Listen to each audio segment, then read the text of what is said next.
I never thought I'd be the kind of person who'd end up in a courtroom fighting my own father. But there I was, sitting on a hard wooden bench that creaked every time I shifted my weight, the smell of old paper and floor polish filling my nostrils, my palms sweating against the fabric of my best dress pants. The air conditioning hummed overhead, but it did nothing to cool the heat rising in my chest, the anger and betrayal that had been building for months. My father sat across the aisle with his lawyer, a woman named Rebecca Chun. She was in her late 40s, I guessed, with sharp cheekbones and dark hair pulled back, so tight it looked painful. Her suit was expensive, charcoal gray with subtle pinstripes, and she wore pearl earrings that caught the fluorescent light every time she turned her head. She had this way of moving that was both graceful and predatory, like a cat sizing up its prey. Every time she leaned over to whisper something to my father, I felt my stomach twist. My father wouldn't even look at me. He kept his eyes forward, his jaw set in that stubborn way I'd known my whole life. The same jaw that used to soften when he'd ruffle my hair as a kid, when he'd tell me I could be anything I wanted to be.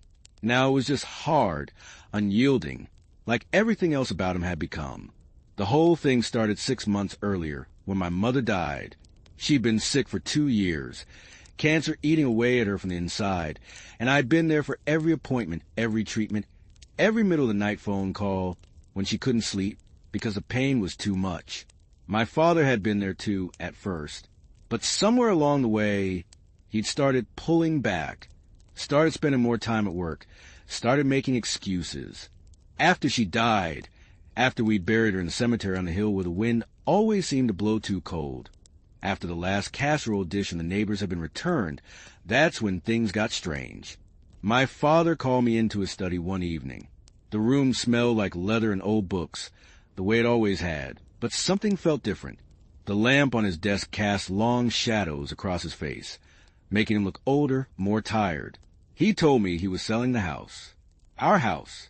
The house where I'd grown up, where my mother had planted roses every spring, where we'd had birthday parties and Christmas mornings and 1,000 ordinary dinners around the kitchen table.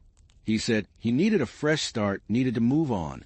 I asked him what about Mom's things, what about the memories, what about me. He said I was 28 years old, and it was time I stood on my own 2 feet anyway. That's when I found out about the will. My mother had left everything to me. The house, her savings, even the small investment account she'd been building for years. She'd told me about it once, during one of those long nights in the hospital when the morphine made her chatty and sentimental. She'd squeeze my hand, her skin paper thin and cold, and said she wanted to make sure I was taken care of, that I'd always have a home. But my father was contesting it. He claimed my mother wasn't sound mind when she'd made the will, that the cancer had spread to her brain, that she didn't know what she was doing. It was a lie, a complete and utter lie. My mother had been sharp as a tack right up until the last week, and the will had been drawn up a year before she died, when she was still walking and talking and very much herself. That's when Rebecca Chun entered the picture. My father hired her to represent him, and she was good, too good. She had this way of twisting facts, of making my mother's final wishes sound like the confused ramblings of a dying woman. She'd stand in front of the judge, her voice smooth and confident, and paint a picture of my mother that I didn't recognize. A woman who was paranoid, who was being manipulated by her daughter, who didn't understand the financial implications of what she was doing. I wanted to scream every time she spoke. I wanted to stand up and tell everyone that she was lying, that my mother knew exactly what she was doing, that she'd made her choice with a clear mind and a full heart. But my own lawyer, a kind but nervous man named Tom Patterson who smelled like coffee and wore ties that were always slightly crooked, kept putting his hand on my arm and telling me to stay calm, to let him handle it. The first few hearings were brutal. Rebecca would bring up every little thing, every argument my mother and I had ever had, every time I borrowed money or asked for help.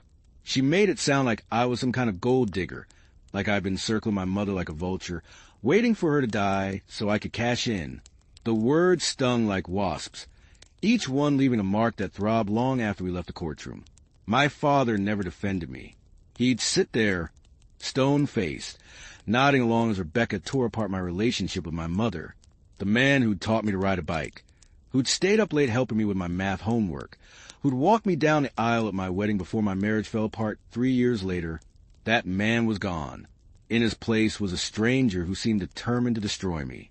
I started having trouble sleeping. I'd lie in my small apartment, listening to the traffic outside, the sirens and car horns and distant voices, and I'd replay every moment in the courtroom. I'd think about my mother, about how she'd feel knowing her husband and daughter were fighting like this. I'd remember her laugh, the way she'd hum while she cooked, the softness of her hand when she'd stroke my hair, and then I'd feel the anger rise up again, hot and bitter in my throat. My friends told me to let it go, to walk away, to let my father have the house and the money if it meant this much to him. But it wasn't about the money. It was about my mother's wishes. It was about honoring the woman who'd given me life, who'd loved me unconditionally, who'd made sure with her last bit of strength that I'd be okay. I couldn't let my father erase that. I couldn't let Rebecca Chen twist it into something ugly.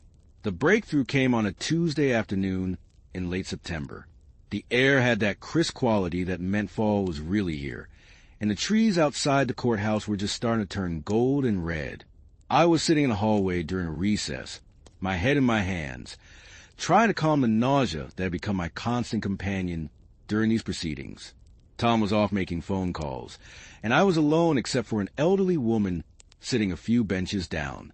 She was small and round, with white hair and glasses that magnified her eyes. She wore a cardigan despite the warmth of the building, and she kept glancing at me with this expression that was part concern, part curiosity. Finally, she got up and walked over, her shoes making soft shuffling sounds on the tile floor.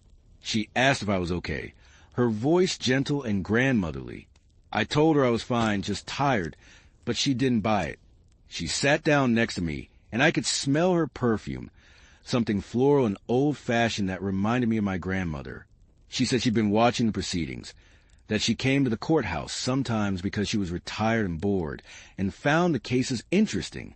She said she could tell I was going through something difficult. I don't know why I opened up to her.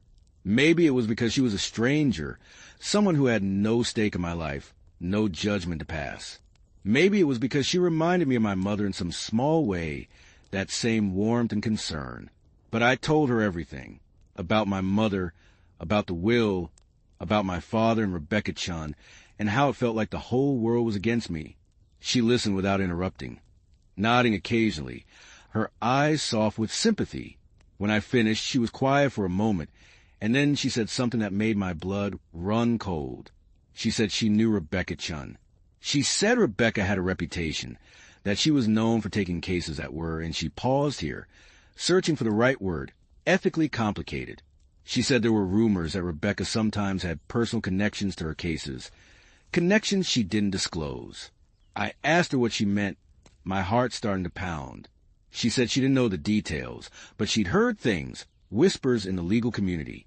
She said if I was smart, I'd look into Rebecca's background, see if there was any connection between her and my father that went beyond the attorney-client relationship. After she left, I sat there for a long time, my mind racing. The idea seemed crazy at first. Why would Rebecca have any personal connection to my father? They'd never met before this case.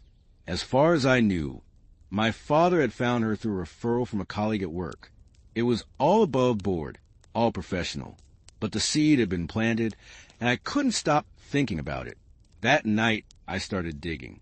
I searched online for everything I could find about Rebecca Chun, her law school, her previous cases, her personal life. Most of it was standard stuff, the kind of information you'd expect to find about any lawyer. But then I found something interesting. Rebecca had grown up in Ohio, in a small town about 2 hours from where my father had grown up. It could have been a coincidence. Ohio was a big state, lots of small towns. But it nagged at me. I kept digging, going through old newspaper archives, high school yearbooks that had been digitized, anything I could find. And then I found it. A photograph from 1976, a group photo from a summer camp.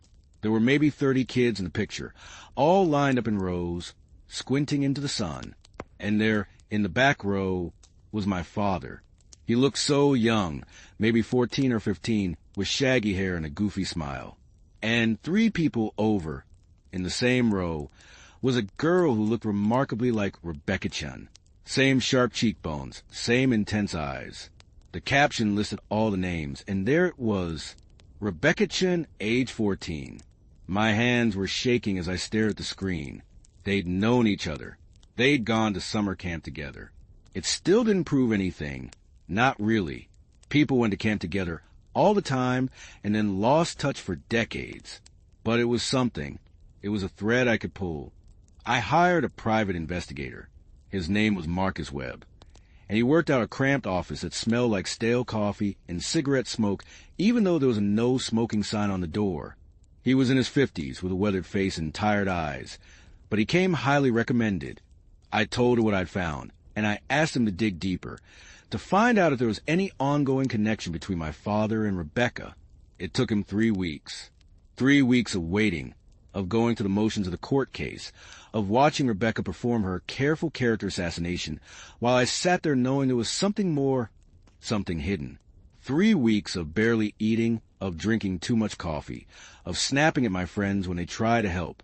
When Marcus finally called, I was at work, sitting in my cubicle at the insurance company where I processed claims and tried not to think about how much I hated my job. I stepped outside to take the call, standing in the parking lot where the October wind cut through my thin cardigan and made me shiver. Marcus said he'd found something big. He said I needed to come to his office right away, that he didn't want to discuss it over the phone. The drive across town felt like it took hours, even though it was only 20 minutes. My mind was spinning with possibilities, each one more outrageous than the last. When I got to his office, Marcus was sitting behind his desk with a manila folder in front of him. He looked serious, almost grim, and he gestured for me to sit down. The chair squeaked under my weight, and I could hear the traffic outside, the constant hum of the city that never quite went away. He opened the folder and pulled out a stack of papers. Birth certificates, marriage licenses, census records. He spread them out on the desk like he was dealing cards, and then he started to explain. Rebecca Chin wasn't just someone my father had known at summer camp. She was his half-sister. They shared the same father, my grandfather, a man who died when I was 5 and who I barely remembered. Apparently, my grandfather had had an affair in the early 1960s, before he married my grandmother. The affair had resulted in a daughter, Rebecca, who'd been raised by her mother and had taken her mother's last name. My grandfather had maintained some contact with Rebecca over the years. Quietly, secretly. He'd helped pay for her education, had sent money when she needed it, and when he died, he'd left her a small inheritance. Nothing major, but enough to show that he'd acknowledged her as his daughter. My father had known about Rebecca his whole life. They'd grown up in different towns, different worlds, but they'd stayed in touch. They were close, Marcus said, close enough that when my father needed a lawyer to contest my mother's will, he'd turn to his half-sister, knowing she'd do whatever it took to help him win. I felt like I'd been punched in the stomach. The air went out of me all at once, and I had to grip the arms of the chair to steady myself. Rebecca Chin was my aunt, and she'd been sitting in that courtroom, lying about my mother, twisting the truth, all to help her brother, my father, steal my inheritance. Marcus asked if I was okay, and I realized I was crying. Hot, angry tears that blurred my vision and made my throat ache. I wasn't okay. Nothing about this was okay. My father had lied to me, had hidden this massive secret, had used his own sister to try to take away what my mother had wanted me to have. And Rebecca, she stood in front of a judge and pretended to be an objective attorney, when she had every reason to be biased, when she should have disclosed her relationship and recused herself from the case. I asked Marcus if this was enough, if we could use this to stop them. He said it was more than enough. He said this was a clear conflict of interest, a violation of legal ethics. He said if we brought this to the judge, Rebecca would be in serious trouble, possibly disbarred. And the case would likely be thrown out, or at the very least, my father would have to start over with a new lawyer. I took the folder and drove straight to Tom's office. He was surprised to see me. I hadn't called ahead, but when I showed him what Marcus had found, his eyes went wide. He started flipping through the papers, muttering to himself, and then he looked up at me with something like awe on his face. He said this changed everything. He said we needed to file a motion immediately to bring this to the judge's attention. He said we had them, that there was no way they could wiggle out of this. For the first time in months, I felt something like hope. The hearing was scheduled for the following week. Those days crawled by, each one feeling like a year. I couldn't focus on anything. I'd sit at my desk at work and stare at my computer screen, seeing nothing. I'd lie in bed at night and imagine the moment when the judge would hear the truth, when my father and Rebecca would have to face what they'd done. I also felt something else, something I hadn't expected. Sadness, deep, aching sadness. Because as angry as I was, as betrayed as I felt, I couldn't stop thinking about the fact that I had an aunt I'd never known about, a whole part of my family that had been kept secret from me. I thought about all the family gatherings, all the holidays, all the moments when Rebecca could have been there, but wasn't. I thought about my grandfather, carrying this secret to his grave. I thought about my father, living with this his whole life and never telling me. Why hadn't he told me? That question haunted me more than anything else. Was he ashamed? Was he protecting someone? Did he think I couldn't handle it? Or was it something else, something darker, some old family wound that had never healed? The morning of the hearing, I woke up before my alarm, my heart already racing. I showered and dressed carefully, choosing a navy blue suit that my mother had bought me for job interviews. It still smelled faintly of her perfume, or maybe I was imagining it, but either way, it made me feel like she was with me, like she was giving me strength. The courthouse was busy, people streaming in and out, their shoes clicking on the marble floors, their voices echoing off the high ceilings. I met Tom in the hallway outside the courtroom, and he gave me a reassuring smile, but I could see the tension in his shoulders, the way he kept adjusting his tie. When we walked into the courtroom, my father and Rebecca were already there. They were talking quietly, their heads close together, and they didn't notice us at first. But then Rebecca looked up, and our eyes met. For just a second, I saw something flicker across her face. Surprise, maybe, or fear. Then it was gone, replaced by her usual cool composure. The judge entered, and we all stood. Judge Martha Hendricks was in her 60s, with gray hair and a no-nonsense demeanor. She'd been patient with both sides throughout this process, but I could tell she was getting tired of the delays and the drama. She wanted this case resolved. Tom stood and asked permission to approach the bench.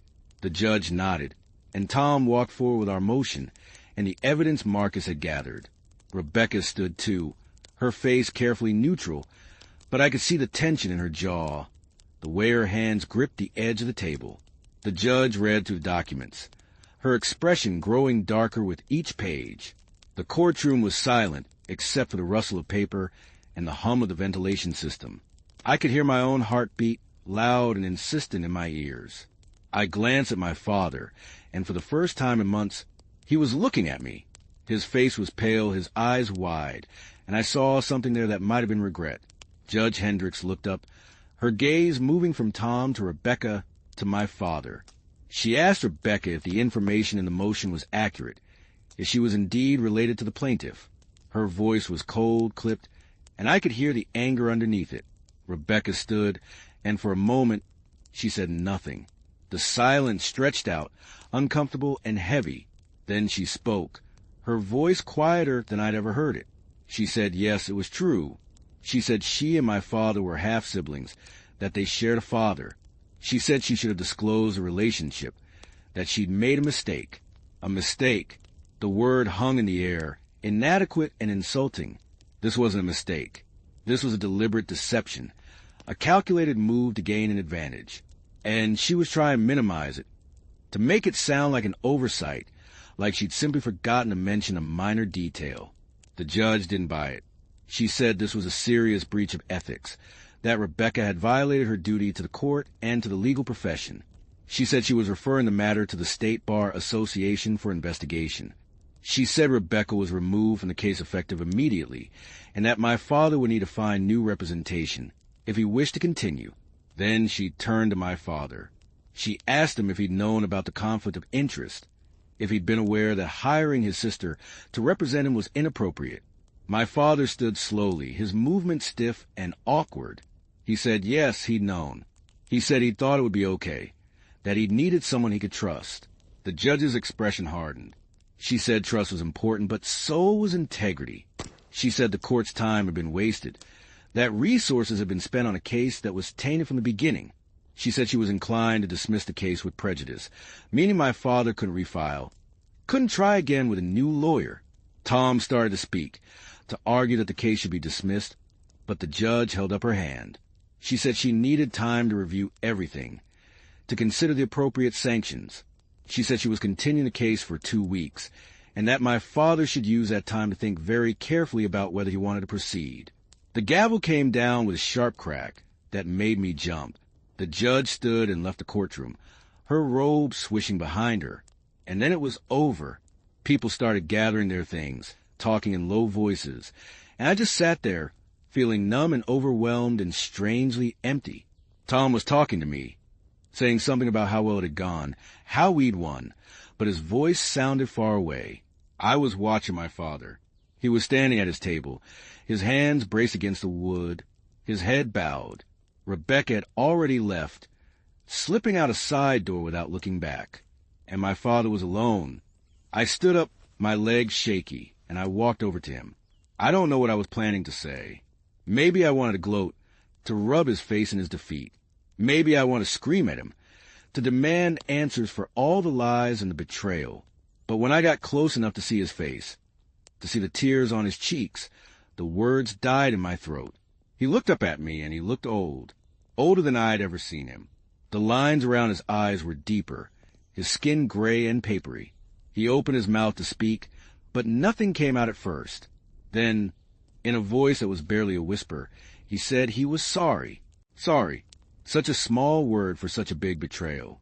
I wanted to tell him that sorry wasn't enough, that he destroyed everything, that I'd never forgive him, but I couldn't speak. My throat was too tight, my chest too full of emotions I couldn't name. He said he'd made a mistake, that he'd been angry and hurt after my mother died, that he hadn't been thinking clearly. He said he'd felt like she'd chosen me over him, like she'd loved me more, and it had made him crazy. He said hiring Rebecca had seemed like a good idea at the time, like having family on his side would help. He said he hadn't thought about the consequences, hadn't thought about how wrong it was. I asked him why he'd never told me about Rebecca, why he'd kept her a secret all these years. He looked away, his jaw working, and I could see him struggling with the answer. Finally, he said it was complicated. He said his father, my grandfather, had made him promise never to tell anyone, that it would hurt too many people. He said he'd kept that promise even after my grandfather died, even after it didn't matter anymore, because that's what you did. You kept your promises. But what about his promise to me? I asked. What about his promise to be my father, to love me, to protect me? He flinched like I'd hit him, and more tears spilled down his cheeks. He said he'd broken that promise, and he knew it. He said he didn't expect me to forgive him, but he wanted me to know that he loved me, that he'd always loved me, even when he was acting like he didn't. I wanted to believe him. Some part of me, the part that was still his little girl, that still remembered him pushing me on the swings and teaching me to swim, that part wanted to throw my arms around him and tell him it was okay, that we could fix this. But I couldn't. The hurt was too deep, too raw. He'd chosen his anger and his pride over me, over my mother's memory, and I didn't know if I could ever get past that. I told him I needed time. I told him I couldn't talk to him right now, that I needed space to process everything. He nodded, wiping his eyes with the back of his hand, and he said he understood. He said he'd wait as long as it took, that he'd be there when I was ready. I walked out of the courtroom and into the bright afternoon sun. The air was cool and crisp, and I could smell someone's cigarette smoke drifting from the designated smoking area. Tom caught up with me, asking if I was okay, if I needed anything. I told him I was fine, that I just needed to go home. He said he'd call me in a few days, that we'd figure out the next steps, but that it looked like we'd won. Won. It didn't feel like winning. It felt like losing, like everyone had lost. My mother was still gone. My father and I were still broken. And I had an aunt I'd never known, who I'd probably never have a relationship with now. Not after everything that had happened. I drove home in a daze, barely paying attention to the traffic. When I got to my apartment, I kicked off my shoes and collapsed on the couch. The silence was oppressive, pressing down on me from all sides. I thought about calling one of my friends, but I didn't have the energy to explain, to go through all again. Instead, I pulled out my phone and started looking through old photos, pictures of my mother, of my father, of the three of us together when I was young. There was one for my 10th birthday. All of us crowded around a cake shaped like a castle, my mother's arm around my shoulders, my father grinning at the camera. We looked happy. We looked like a normal family. When had it all gone wrong? Was it when my mother got sick? Was it before that? Some slow erosion that I hadn't noticed? Or was it always there, lurking beneath the surface, waiting for the right moment to explode? Over the next 2 weeks, I tried to get back to some kind of normal routine. I went to work. I ate meals. I talked to friends. But everything felt muted, like I was moving to the world behind a thick pane of glass. People would talk to me, and I'd nod and smile, but I wasn't really there. I was stuck in that courtroom, watching my father cry, hearing him say he was sorry. Tom called to tell me that my father had dropped the case. He wasn't going to fight anymore. The house, the money, everything my mother had left me, it was mine. Tom sounded triumphant, like this was a great victory. And I suppose it was, but it felt hollow. I also got a letter from Rebecca. It came in a plain white envelope with no return address. And at first, I almost threw it away without opening it. But curiosity got the better of me. Inside was a single page, handwritten in neat, precise script. She said she was sorry for what she'd done, that she'd let her loyalty to her brother cloud her judgment.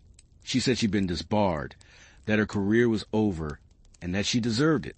She said she'd spent her whole life feeling like an outsider, like she didn't quite belong anywhere. And when my father had asked for her help, she jumped at the chance to finally be part of the family, to matter to someone. She said she understood if I hated her, that she hated herself. But she wanted me to know that she'd never meant to hurt me personally, that she'd been so focused on helping my father that she hadn't thought about what it would do to me, to my mother's memory. She said if she could take it back, she would. At the end of the letter, she wrote something that made me pause. She said she'd always wondered what it would be like to have a niece, to be part of a real family. She said she was sorry we'd met under these circumstances, and that she hoped someday, maybe, I could find in my heart to forgive her. I read the letter 3 times, and each time I felt a different emotion. Anger, sadness, pity, confusion. Rebecca had made terrible choices, had violated her ethics and her duty, but she was also a victim in her own way. A woman who'd spent her whole life on the outside looking in, desperate for connection and belonging. I didn't write back. I wasn't ready for that. But I kept the letter, tucking it into a drawer where I kept other important things. Maybe someday I'd respond. Maybe someday I'd be able to see her as something other than the woman who tried to destroy me. But not yet. A month after the case ended, I went to visit my mother's grave. It was a cold November day, the kind where the wind cuts right through your coat and makes your eyes water. The cemetery was empty except for a groundskeeper in the distance, raking leaves into piles. The sound of the rake scraping against the ground was rhythmic, almost soothing. I knelt down in front of my mother's headstone, the cold from the ground seeping through my jeans. I brought flowers, white roses, her favorite. I arranged them in the vase that was built into the stone, my fingers clumsy in the cold. I told her everything. About the case, about Rebecca, about my father's apology. I told her how angry I was, how hurt, how confused. I told her I didn't know what to do, how to move forward. I asked her what she would want me to do, if she'd want me to forgive my father, to try to rebuild our relationship. Of course, she didn't answer. The wind rustled through the trees, and somewhere a bird called out, but there was no voice from beyond, no sign to guide me. I was on my own, just like I'd been since the day she died. But sitting there in the cold and the quiet, I felt something shift inside me. The anger was still there, but it wasn't as sharp, as consuming. Underneath it, I found something else. Grief, yes, but also a kind of clarity.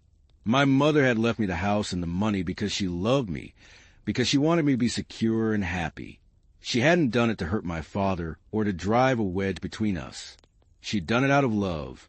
And maybe, just maybe, my father's actions had come from a twisted kind of love too. Not love for me, not in that moment, but love for my mother, grief over losing her, fear of being alone.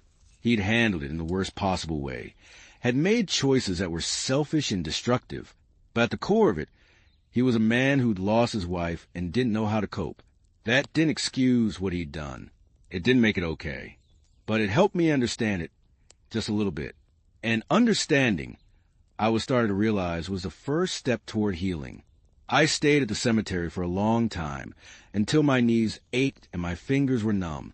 When I finally stood up, I felt lighter somehow, like I'd set down a burden I'd been carrying. I walked back to my car slowly, taking the bare trees and the gray sky and the smell of earth and decay that always hung over cemeteries in the fall.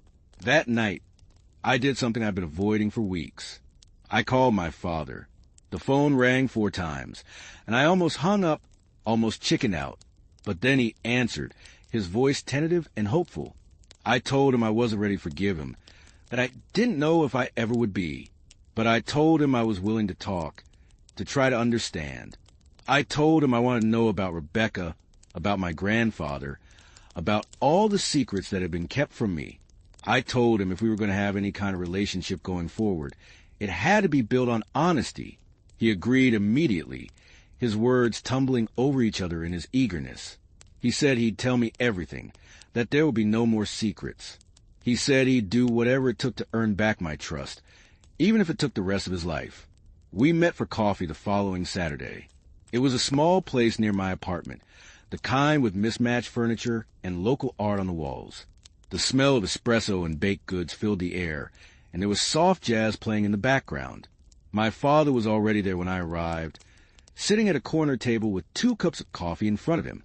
He'd remembered how I liked mine, with cream and 2 sugars. He looked nervous, his hands wrapped around his own cup like he needed something to hold on to. I sat down across from him, and for a moment, neither of us spoke. The silence was awkward, heavy with all the things we needed to say, but didn't know how to start. Finally, he began to talk. He told me about his father, my grandfather, and the affair he'd had before marrying my grandmother. He said it had been a brief relationship, just a few months, but it had resulted in Rebecca.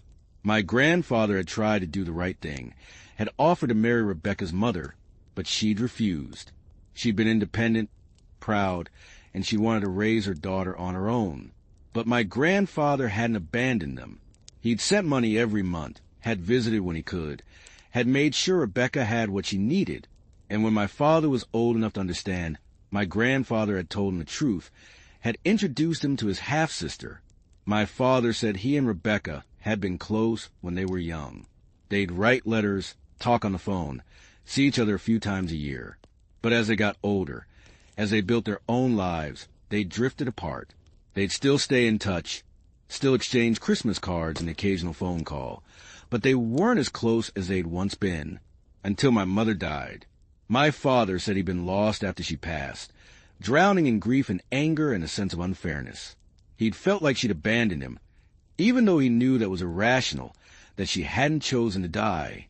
And when he'd found out about the will, about how she'd left everything to me, it had felt like a betrayal, like she'd loved me more, like he didn't matter. He'd called her Becca in a moment of weakness, looking for sympathy, for someone to tell him he was right to feel angry. And Rebecca, who'd spent her whole life feeling like a second-class member of the family, who'd always been the secret, the one who couldn't be acknowledged, she jumped at the chance to help him, to finally be needed, to finally be important. They convinced each other that what they were doing was justified, that my mother hadn't been thinking clearly, that I was manipulating the situation.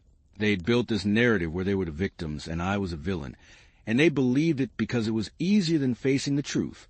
My father's voice broke as he talked, and I could see the shame and regret written all over his face. He said he'd been selfish and stupid, that he'd let his pain turn him into someone he didn't recognize. He said he betrayed my mother's memory, betrayed me, and he'd have to live with that for the rest of his life. I listened to all of it, sipping my coffee, feeling a mix of emotions I couldn't quite sort out. Part of me was still angry, still hurt, but another part of me felt sorry for him, for the broken man sitting across from me who'd lost his way. I asked him about my grandfather, about why he kept Rebecca a secret from the rest of the family. My father said it was a different time, that having a child out of wedlock was scandalous, shameful. My grandfather had been trying to protect everyone, his wife, his legitimate children, Rebecca, and her mother. He thought keeping it quiet was the kindest thing to do. But secrets, my father said, have a way of festering. They grow and twist, and eventually they poison everything they touch. He said he should have told me about Rebecca years ago, should have brought her into the family properly, but he kept his father's promise, and in doing so, he'd set the stage for everything that had happened. We talked for hours that day, until the coffee shop started to close, and the barista began giving us pointed looks. We talked about my mother, about the good times and the bad, about how much we both missed her. We talked about Rebecca, about whether there was any way to salvage a relationship with her. We talked about the future, about what our relationship might look like going forward. I didn't forgive him that day. Forgiveness, I was learning, wasn't something that happened all at once. It was a process, slow and painful and uncertain. But I took a step toward it. I opened the door just a crack and let a little bit of light in. Over the next few months, my father and I met regularly. Sometimes for coffee, sometimes for lunch, once for a walk in the park where we used to go when I was a kid. Each meeting was a little easier than the last, a little less awkward. We were learning how to be around each other again, how to talk without the weight of the lawsuit hanging over us. He told me more stories about Rebecca, about their childhood, about the strange half-life she'd lived as part of the family, but not really part of it. I started to see her not as a villain who'd try to destroy me, but as a complicated, damaged person who'd made terrible choices out of desperation and loneliness. I thought about reaching out to her, about trying to build some kind of relationship, but I wasn't ready yet. Maybe I never would be. Some wounds were too deep, some betrayals too profound. But I kept her letter, and sometimes I'd take it out and read it, and I'd think about what might have been if things had been different. In the spring, I decided to sell my mother's house. It was too big for me, too full of memories that were both beautiful and painful. I needed a fresh start, a place that was mine and mine alone. The sale went through quickly, and I used the money to buy a small house on the other side of town, with a garden where I could plant roses like my mother used to. My father helped me move. It was strange, working alongside him, carrying boxes and assembling furniture, doing the ordinary tasks of life together. But it was also healing in a way. We were building something new, something that wasn't tainted by the past. On the day I moved in, after all the boxes were unpacked and the furniture was in place, my father and I sat on the back porch with glasses of lemonade. The sun was setting, painting the sky in shades of orange and pink, and the air smelled like fresh-cut grass and honeysuckle. He said he was proud of me, that my mother would be proud too. He said I'd handled everything with grace and strength, that I was a better person than he was. I told him that wasn't true, that we both made mistakes, that we were both just trying to do our best. He asked me if I thought I'd ever be able to fully forgive him. I was quiet for a long time, watching the colors shift in the sky, feeling the warm breeze on my skin. Finally, I told him I didn't know. I said forgiveness was complicated, that it wasn't a switch you could flip, but I said I was trying, and that had to count for something. He nodded, and I could see tears in his eyes, but he was smiling too. He said try was enough, that it was more than he deserved. He said he'd keep trying too, keep working to be the father I needed, even if it took the rest of his life. We sat there until the stars came out, talking about small things, easy things. The weather, the garden I was planting, a movie he'd seen. It wasn't profound or dramatic. It was just two people, a father and daughter, trying to find their way back to each other. A year after the lawsuit ended, I got another letter from Rebecca. This one was longer, more detailed. She told me about her life, about growing up knowing she had a father who couldn't fully claim her, a brother who had to keep her secret. She told me about the resentment she'd carried, the feeling of always being on the outside, never quite good enough. She said she'd been in therapy since the disbarment, working through her issues, trying to understand why she'd made the choices she had. She said she was learning to forgive herself, though it was hard. She said she understood if I never wanted to see her or talk to her, but she wanted me to know that she thought about me often, that she regretted what she'd done more than I could ever know. At the end of the letter, she included her phone number and email address. She said if I ever wanted to reach out for any reason, she'd be there. No pressure, no expectations. Just an open door. I kept that letter too, along with the first one. I'd take them out sometimes and read them. Try to imagine what it would be like to have a relationship with this woman, who was my aunt, who shared my blood, but was a stranger to me. Part of me was curious, wanted to know her, to understand her. But another part of me was still too hurt, too wary. One evening in late summer, I was working in my garden, pulling weeds and deadheading the roses that had bloomed so beautifully that year. The air was thick and humid, and I could hear cicadas singing in the trees. My hands were dirty, my back ached, but there was something deeply satisfying about the work, about nurturing something and watching it grow. My phone rang, and I almost didn't answer it. I was tired, content in my solitude, but something made me pull off my gardening gloves and check the screen. It was my father. He said he'd been thinking about Rebecca, about how she was doing. He said he'd talked to her a few times over the past year, try to maintain some kind of relationship despite everything that had happened. He said she was struggling, that losing her career had been devastating, that she was working as a paralegal now, making a fraction of what she used to make. He asked me if I'd ever consider meeting her, just once, just to talk. He said he wasn't trying to force anything, that he understood if I said no, but he thought it might help, might give all of us some closure. I was quiet for a long time, my eyes on the roses, their petals soft and perfect in the fading light. I thought about my mother, about what she would want. She'd always been the peacemaker, the one who believed in second chances and forgiveness. She'd always said that family was the most important thing, that you had to fight for it, even when it was hard. I told my father I'd think about it. He said that was all he could ask for, and we said goodbye. I stood there in my garden, the phone still in my hand, feeling the weight of the decision pressing down on me. It took me 2 weeks to make up my mind. 2 weeks of going back and forth, of listing pros and cons, of imagining how it might go. Finally, I sent Rebecca an email. It was short, just a few lines. I said I was willing to meet to talk, but that I couldn't promise anything beyond that. I said I needed her to understand that I was still hurt, still angry, and that this was going to be difficult for me. She responded within an hour. She said she understood, that she was grateful for the chance, that she'd meet me anywhere, anytime. We settled on a neutral location, a park halfway between our two cities, on a Saturday afternoon. The day of the meeting, I was a wreck. I changed my outfit 3 times, couldn't eat breakfast, kept checking the clock every 5 minutes.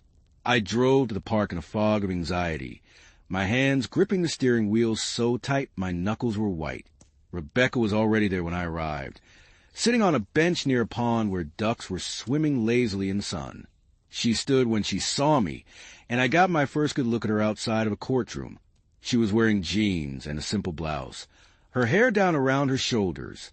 She looked older than I remembered, more tired, but there was something softer about her too, something less guarded.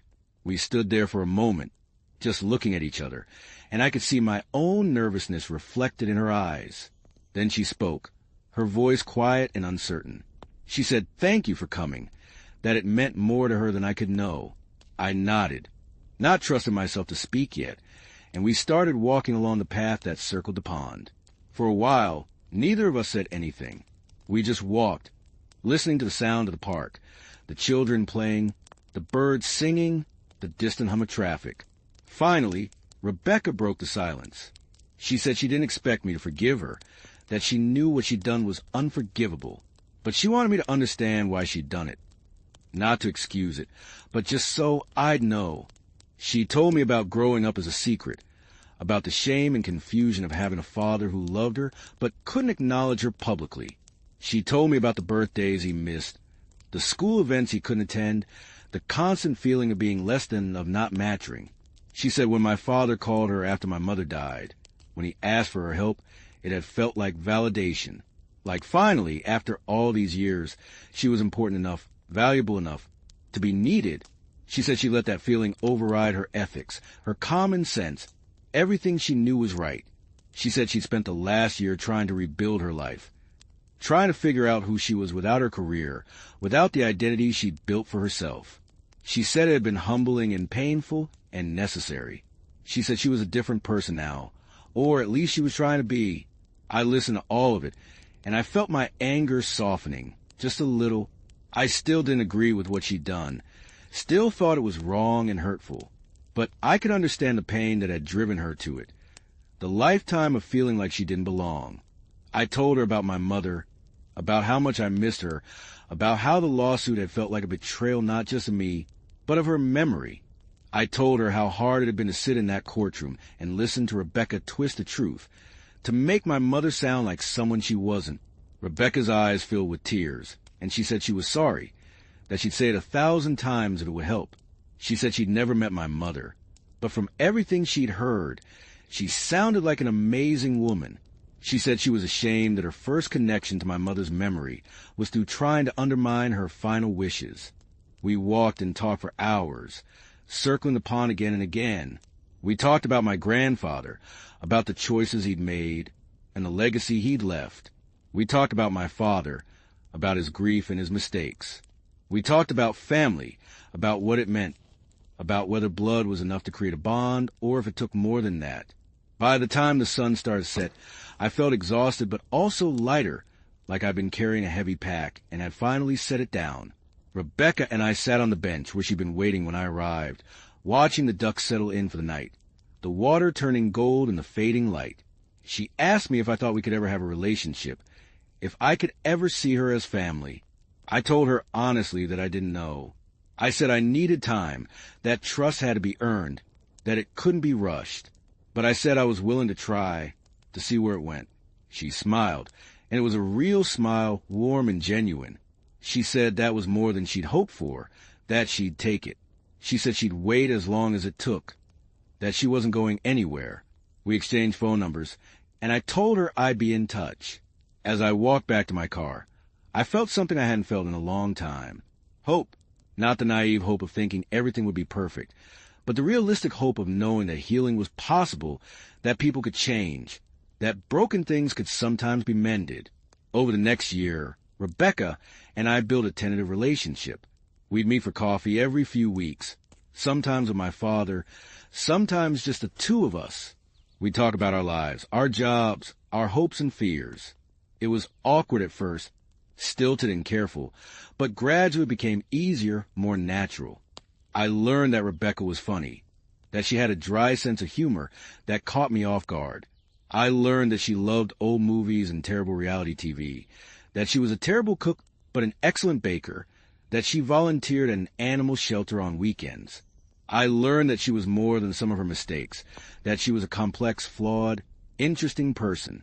She learned about me too, about my job that I hated but was too scared to leave, about my failed marriage and my fear of trying again, about my love of gardening and old books and rainy days. We found common ground, shared interests, little connections that grew into something more substantial. My father watched our growing relationship with something like wonder. He said he'd never thought it would be possible, that he'd resigned himself to having lost both of us. But here we were, the three of us, trying to build something new from the wreckage of what had been. It wasn't perfect. There were still hard days, days when the old anger and hurt would bubble up, and I'd have to step back, take some space. There were days when Rebecca would say something that reminded me of the courtroom, of her standing there lying about my mother, and I'd have to fight the urge to walk away and never come back. But there were good days, too. Days when we'd laugh together, when we'd share a moment of understanding, when I'd look at her and see not the woman who betrayed me, but my aunt, my family, someone who was trying just as hard as I was to make this work. 2 years after the lawsuit ended, on the anniversary of my mother's death, the three of us went to the cemetery together. It was the first time Rebecca had been there, the first time she'd seen my mother's grave. She brought flowers, yellow tulips, and she placed them next to the white roses my father and I had brought. We stood there together, the three of us, in the cold November wind. Rebecca said she wished she'd known my mother, that she was sorry for everything that had happened. My father put his arm around my shoulders, and I leaned into him, feeling the warmth of his body, the steadiness of his presence. I told my mother, speaking out loud even though I felt a little silly, that we were trying, that we were doing our best to be a family, messy and complicated as it was. I told her I hoped she'd be proud, that I hoped this was what she would have wanted. The wind picked up, scattering leaves across the ground, and for just a moment I felt something, a warmth, a presence, a sense of peace. Maybe it was just my imagination, my desperate need to feel connected to her. Or maybe it was something more. Either way, it gave me comfort. As we walked back to our cars, Rebecca asked if we want to get dinner together. My father and I exchanged a glance, and then we both nodded. We drove to a small Italian restaurant, the kind with red checkered tablecloths and candles in wine bottles. We ordered too much food and talked and laughed. And for a few hours, we were just a family having dinner together. It wasn't the family I'd grown up with, wasn't the family I'd imagined I'd have. But it was a family I had now, and that was enough. More than enough. Life moved on, as it always does. I eventually quit my job at the insurance company and went back to school to become a teacher, something I'd always wanted to do but had been too scared to try. My father retired and took up woodworking, filling his garage with half-finished projects and sawdust. Rebecca started her own consulting business, using her legal knowledge to help small businesses navigate contracts and regulations. We celebrated holidays together, birthdays, ordinary Sundays. We had arguments and disagreements, moments of tension and frustration. But we also had joy, laughter, connection. We had what my mother had always wanted for me, a family that loved me, imperfect as they were. Sometimes I'd think about that day in the courtroom, about the moment when everything came crashing down. I'd think about how angry I'd been, how certain I was that I'd never forgive my father, never have anything to do with Rebecca. And I'd marvel at how wrong I'd been, how much can change when you're willing to let it. Forgiveness, I learned, wasn't about forgetting or excusing. It wasn't about pretending the hurt never happened. It was about choosing to move forward, to not let the past define the future. It was about recognizing that people are complicated, that they make mistakes, that they can grow and change if given a chance. My mother used to say that family wasn't just about blood, it was about choice. You chose to show up, to do the work, to love even when it was hard. For a long time, I didn't understand what she meant. I thought family was just something you were born into, something you were stuck with whether you liked it or not. But now I understood. Family was a choice, one you made every day. And I was choosing this family, this messy, complicated, beautiful family that had been forged in pain and betrayal, but had somehow become something worth fighting for.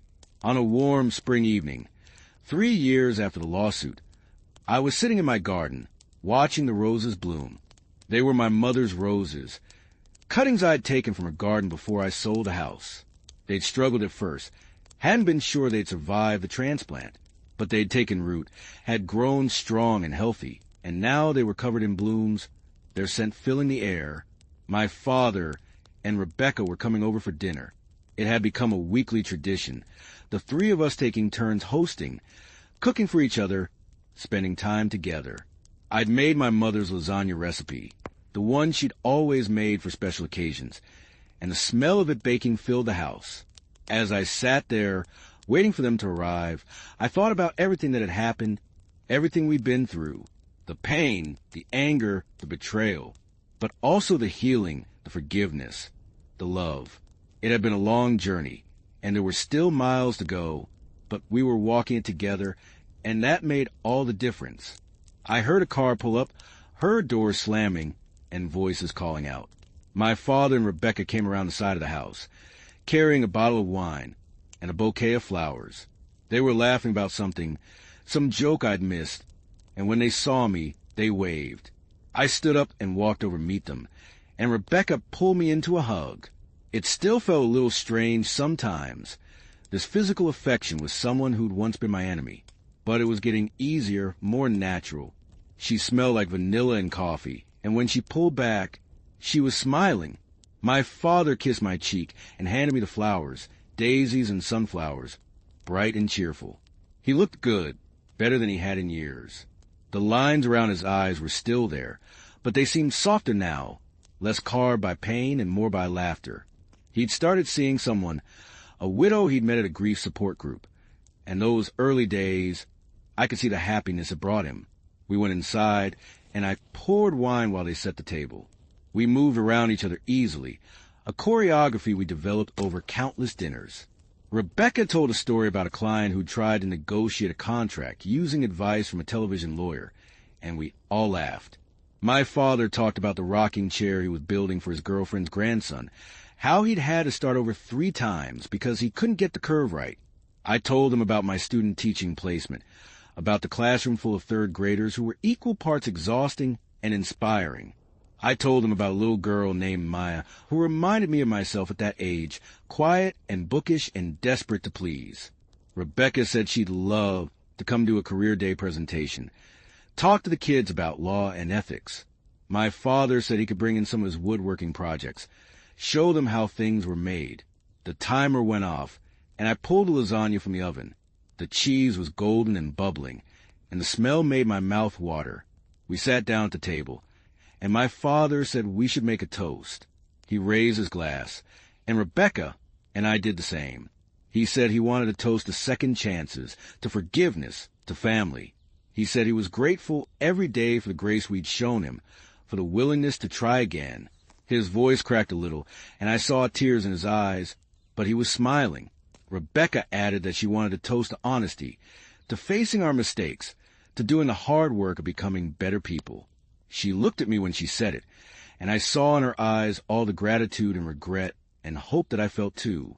I said I wanted to toast to my mother, to the woman who taught me about love and strength and the importance of family. I said I believed she was with us, in the roses blooming in the garden, in the recipes we still cooked, in the way we'd found our way back to each other. I said I hoped we were making her proud. We clinked our glasses together, the sound clear and bright in the quiet of the kitchen. We drank, and then we ate, passing dishes and refilling glasses, and talking about everything and nothing. It was ordinary and perfect, exactly the kind of evening my mother would have loved. After dinner, we moved to the living room. My father built a fire in the fireplace, even though it wasn't quite cold enough to need one, because he knew I loved the smell and the sound of it. We sat around it, Rebecca and I on the couch, my father in the armchair, and we talked until late into the night. Rebecca told us she'd been thinking about dating again, that her therapist said she was ready. She was nervous, she said, worried that her past would scare people away. My father told her that the right person would understand, would see her for who she was now, not who she'd been. I agreed, and I told her about a teacher at my school who I thought might be perfect for her, if she was interested in being set up. My father talked about his girlfriend, about how strange and wonderful it felt to be falling in love again at his age. He said he'd always thought my mother was it for him, that he'd never feel that way about anyone else. And he didn't, not exactly. What he felt for this new woman was different, but it was real and good, and it made him happy. He said he thought my mother would approve, that she'd never wanted him to be alone. I told him I'd been thinking about my ex-husband, about the marriage that had fallen apart. I said I'd spent so long blaming him, blaming myself, but I was starting to see that sometimes things just didn't work out, and that was okay. I said I was ready to try again, to open myself up to the possibility of love, even knowing it might not work out. Rebecca said that was brave, that it took courage to be vulnerable after being hurt. My father said he was proud of me, that I'd grown into such a strong, wise woman. I felt my throat tighten with emotion, and I had to blink back tears. The fire crackled and popped, sending sparks up the chimney. Outside, I could hear the wind in the trees, the distant sound of a dog barking. Inside, it was warm and safe and full of love. This was what home felt like. I realized, not a place, but a feeling. The feeling of being with people who knew you, who'd seen you at your worst and loved you anyway. As the night grew late, Rebecca yawned and said she should probably head home. My father agreed, saying he had an early morning. We all stood, stretching and gathering our things. At the door, we hugged goodbye, and I held on a little longer than usual, feeling grateful and blessed and almost overwhelmed by how much my life had changed. After they left, I cleaned up the kitchen, washing dishes and putting away leftovers. I moved slowly, savoring the quiet, the sense of contentment that filled me. When everything was clean, I poured myself one more glass of wine and went back outside to the garden. The moon was full, casting silver light over everything. The roses looked almost luminous, their petals glowing in the darkness. I sat on the bench my father had built for me, a birthday present from the year before, and I breathed in the cool night air. I thought about the woman I'd been 3 years ago, sitting in that courtroom, full of rage and pain. I thought about how certain I'd been that I'd never forgive my father, never have anything to do with Rebecca. I thought about how wrong I'd been, how much I would have missed if I'd held on to that anger. Forgiveness hadn't been easy. It had been messy and complicated and painful. There had been setbacks and arguments and moments when I'd wanted to give up, but I'd kept trying, kept showing up, kept choosing love over anger. And slowly, gradually, things had healed. I wasn't naive enough to think everything was perfect now. We still had our issues, our old wounds that sometimes ached. My father still had moments when his grief overwhelmed him, when he would draw, and I'd have to coax him back out. Rebecca still struggled with feelings of inadequacy, with a fear that she didn't really belong. And I still had days when the old anger would flare up, when I'd remember the courtroom and feel that familiar burn in my chest. But we'd learn how to navigate those moments. We'd learn how to talk to each other, how to be honest about our feelings, how to give each other space when we needed it and support when we didn't. We learned that family wasn't about being perfect. It was about being present.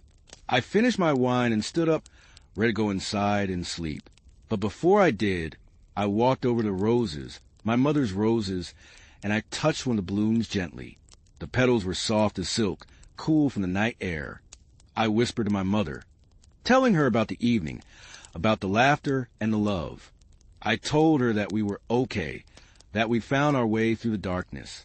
I told her I missed her every day, but that I was learning to live with the missing, to carry it without letting it crush me. The wind picked up, rustling through the leaves, and I felt that same sense of presence I felt at the cemetery. My mother was gone, but she wasn't really gone. She lived on in me, in the choices I made, in the love I gave.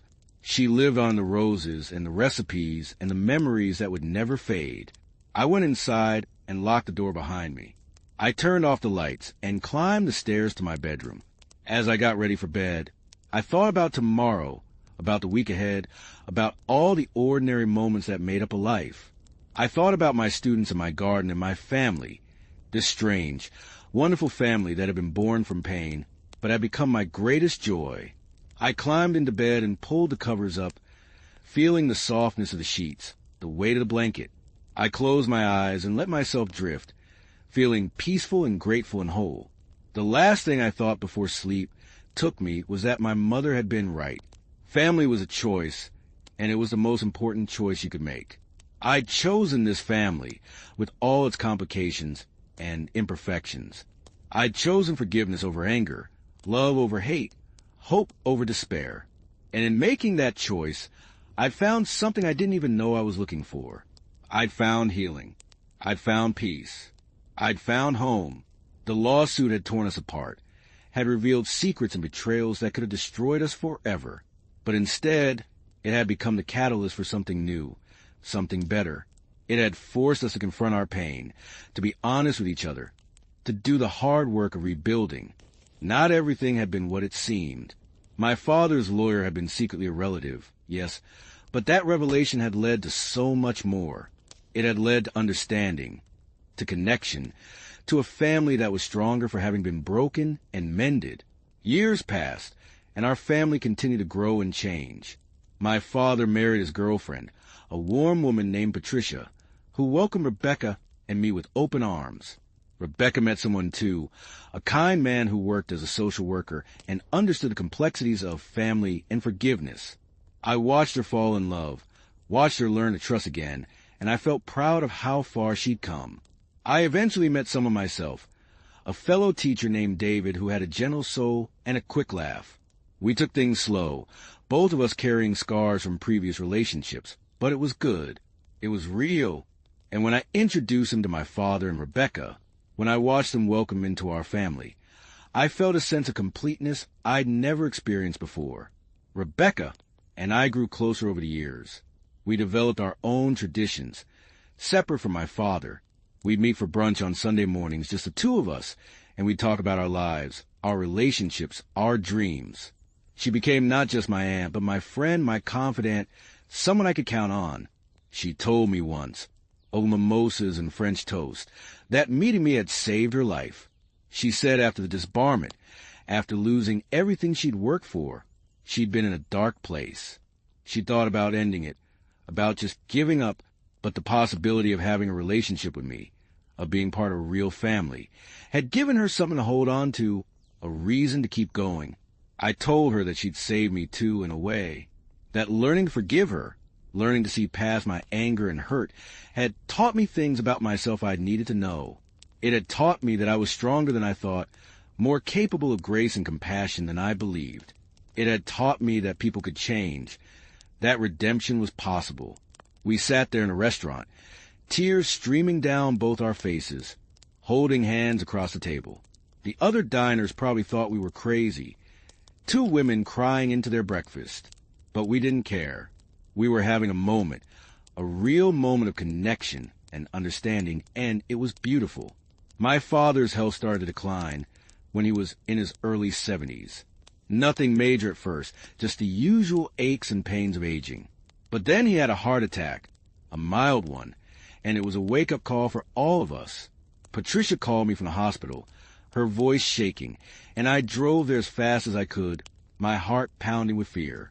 He was okay, the doctor said. He'd need to make some lifestyle changes, take some medications, but he'd be okay. I sat by his hospital bed, holding his hand, and I thought about how close I'd come to losing him, how different my life would have been if I'd never forgiven him, if I let the anger and hurt keep us apart. He squeezed my hand and told me he loved me. He said he was sorry for everything, for all the pain he'd caused, for all the time we'd lost. I told him I loved him too, that I'd forgiven him long ago, that we didn't need to keep apologizing. We needed to focus on the present, on the time we had left together. Rebecca came to hospital too, and the three of us sat together in that sterile room with its beeping machines and antiseptic smell. We talked about memories, about the good times and the bad, about how grateful we were to have found our way back to each other. My father said he'd wasted so much of his life on anger and pride, on keeping secrets and holding grudges. He said he didn't want to waste another minute. He recovered from the heart attack, but it changed him. He became more present, more intentional about his relationships. He made sure to tell us he loved us every time we talked. He made plans for the future, trips he wanted to take, projects he wanted to complete. He lived like a man who knew his time was limited and wanted to make every moment count. We had 5 more good years with him.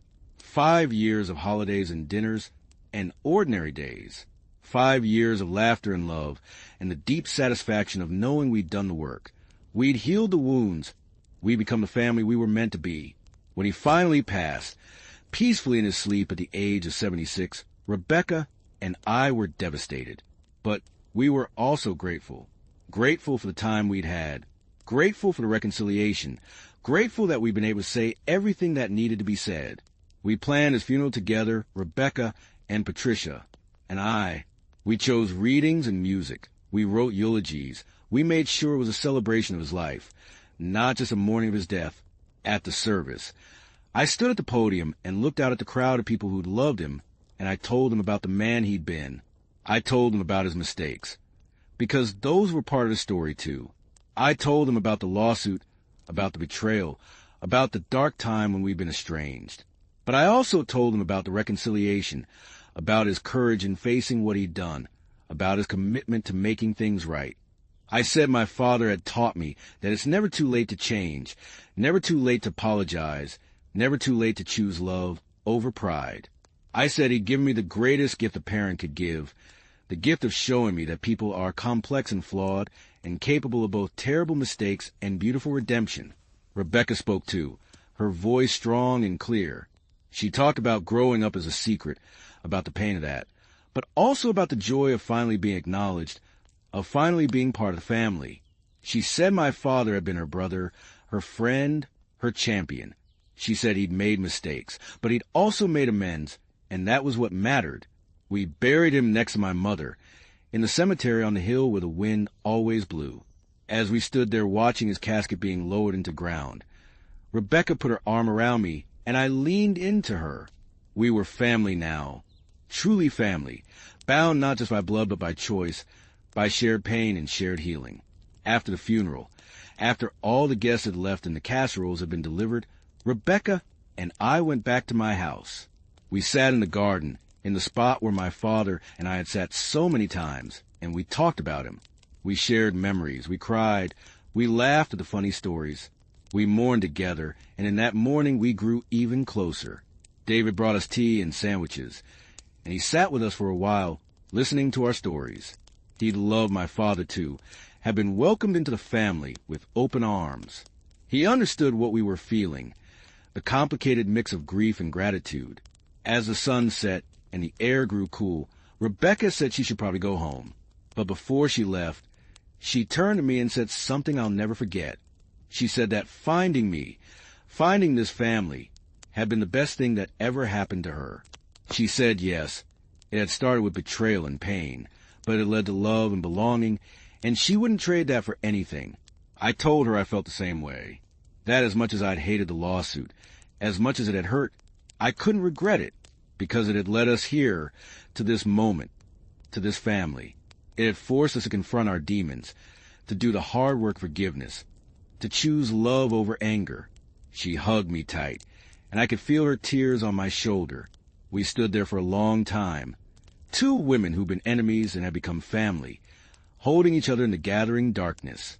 Life continued, as it always does. I kept teaching, finding joy and purpose in shaping young minds. David and I got married in a small ceremony in my garden, surrounded by roses and the people we loved. Rebecca was my maid of honor, and she cried through the entire ceremony, happy tears that she didn't even try to hide. Rebecca and her partner got married too, a few years later, and I stood up for her the way she stood up for me. Watching her say her vows, seeing the happiness on her face, I felt overwhelmed with emotion. This woman who'd once been my enemy, who'd tried to take everything from me, was now one of the most important people in my life. Patricia remained part of our family, a bridge between the past and the present.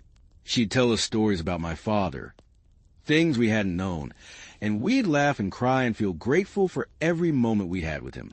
I thought about my mother often, about what she'd think of how things had turned out. I liked to believe she'd be proud, that she'd be happy to see us all together, healed and whole. I'd talk to her sometimes, in the garden among her roses, telling her about my life, about the family we'd built from the ashes of the old one. The roses continue to bloom every year, a living connection to her. I'd take cuttings and share them with Rebecca, with Patricia, with friends. My mother's roses, spreading beauty and life, a reminder that even in death, love continues. One spring morning, almost 10 years after my father's death, I was working the garden when Rebecca stopped by unexpectedly. She had news, she said, her face glowing with excitement. She was pregnant. After years of trying, of disappointments and heartbreak, she was finally going to be a mother. I screamed with joy and pulled her into a hug, both of us laughing and crying at the same time. She said she was terrified, that she didn't know if she'd be a good mother, if she could break the cycle of secrets and pain that had defined her own childhood. I told her she'd be amazing, that she'd learn from the past, that she'd give her child all the love and honesty and belonging she'd never had.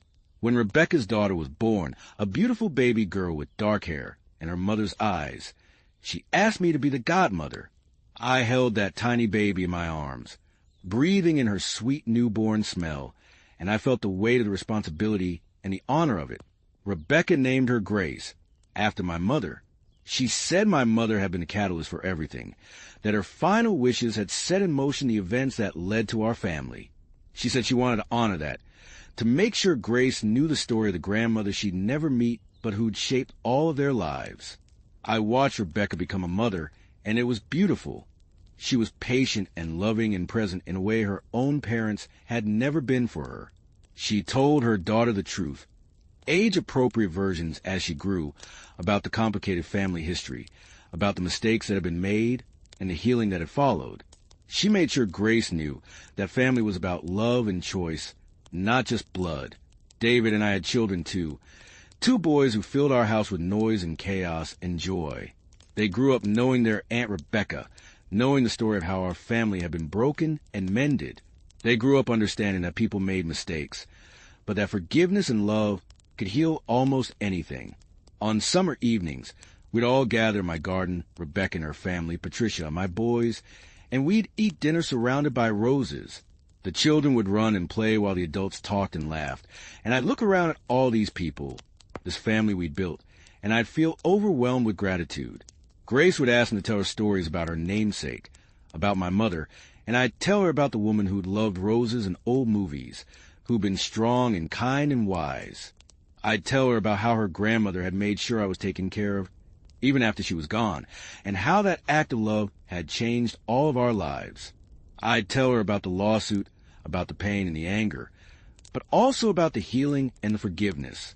I'd tell her that sometimes the worst things that happen to us can lead to the best things, if we're brave enough to do the work, to choose love over hate. Grace would listen with wide eyes, taking it all in, and then she'd ask if she could pick some roses to take home. I'd help her choose the prettiest ones, cutting them carefully and wrapping them in paper, and I'd watch her carry them to her mother with such pride and care. Rebecca would catch my eye over Grace's head, and we'd share a smile, a moment of understanding. We'd come so far from that courtroom, from the anger and betrayal. We'd built something beautiful from the wreckage, something that would last long after we were gone. As I grew older, as my hair turned gray and my joints started to ache, I'd think about the journey I'd been on, the pain of losing my mother, the betrayal of the lawsuit, the long road to forgiveness.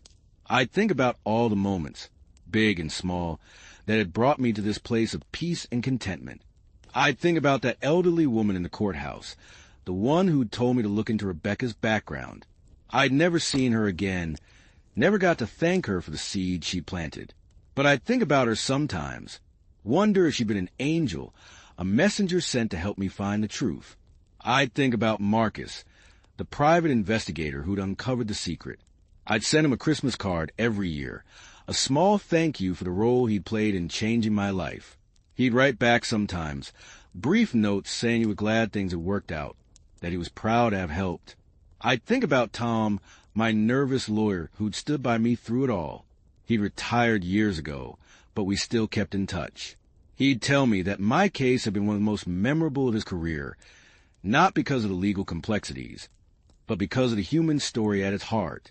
But mostly, I'd think about my mother, about how her love had been the foundation for everything, how her final wishes had set in motion a chain of events that had led to healing and reconciliation.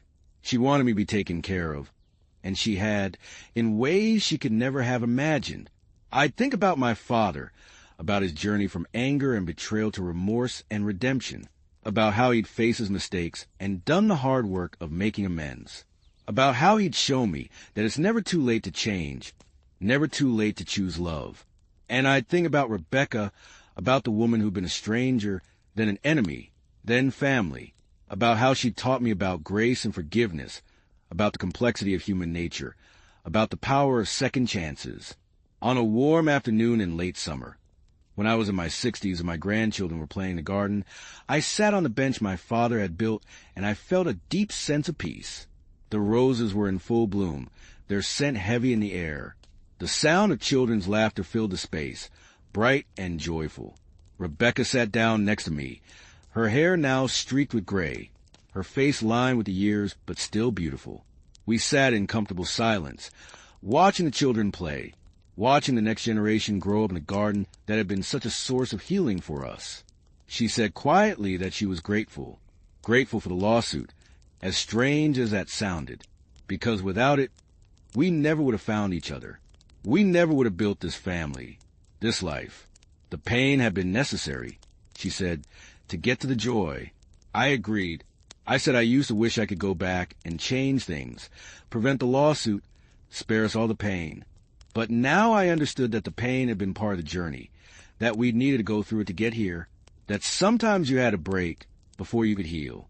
We sat there as the sun moved across the sky, as the shadows lengthened and the air grew cool. We watched our children and grandchildren, this family we built from pain and forgiveness. We watched them laugh and play and love each other, innocent of the complicated history that had brought them together.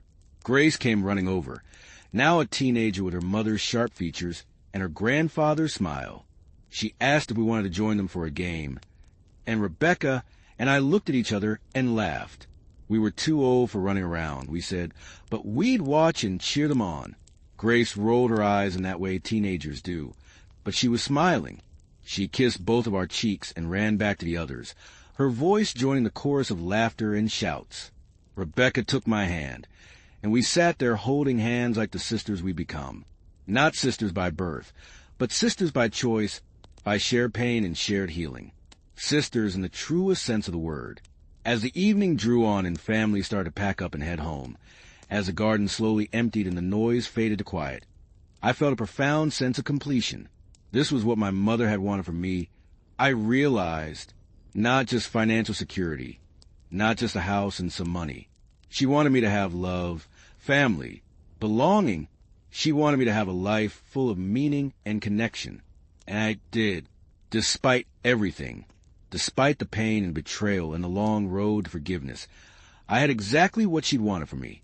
I had a family that loved me, a life that mattered, a heart that was full. Rebecca was the last to leave that evening. She hugged me tight at the door, and she whispered, "Thank you.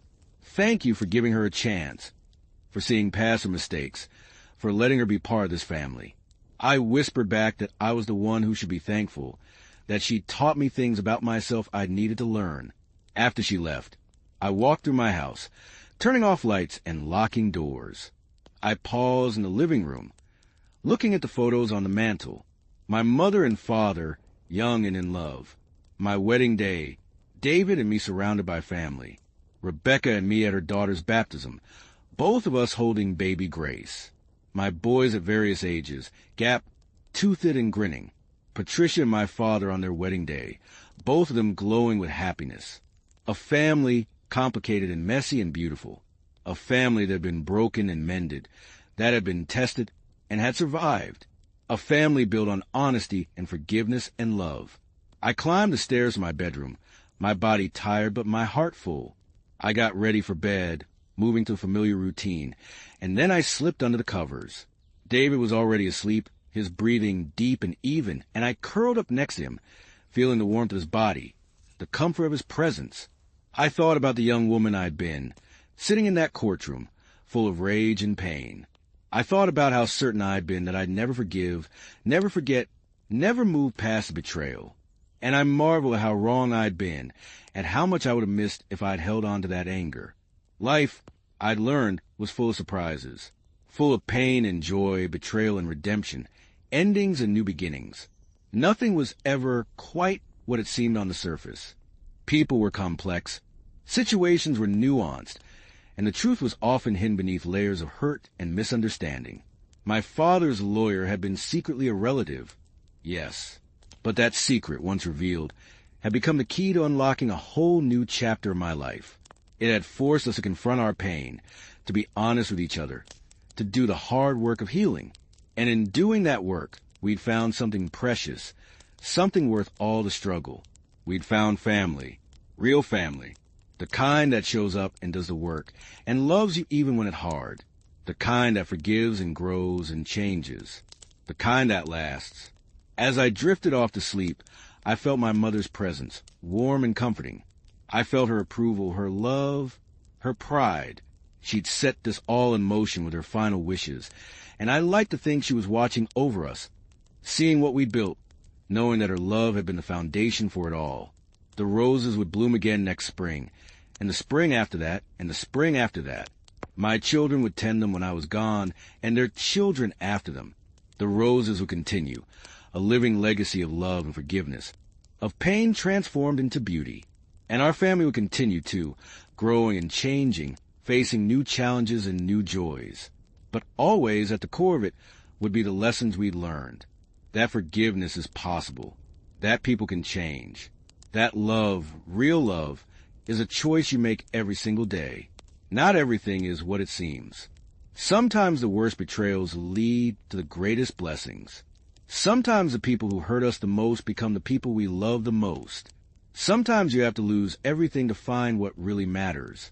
I'd lost my mother, lost my relationship with my father for a time, lost my sense of security and trust. But I gained so much more. I gained wisdom and strength and compassion. I gained a sister in Rebecca, a deeper relationship with my father before he died, a family that was richer and more complex than I'd ever imagined.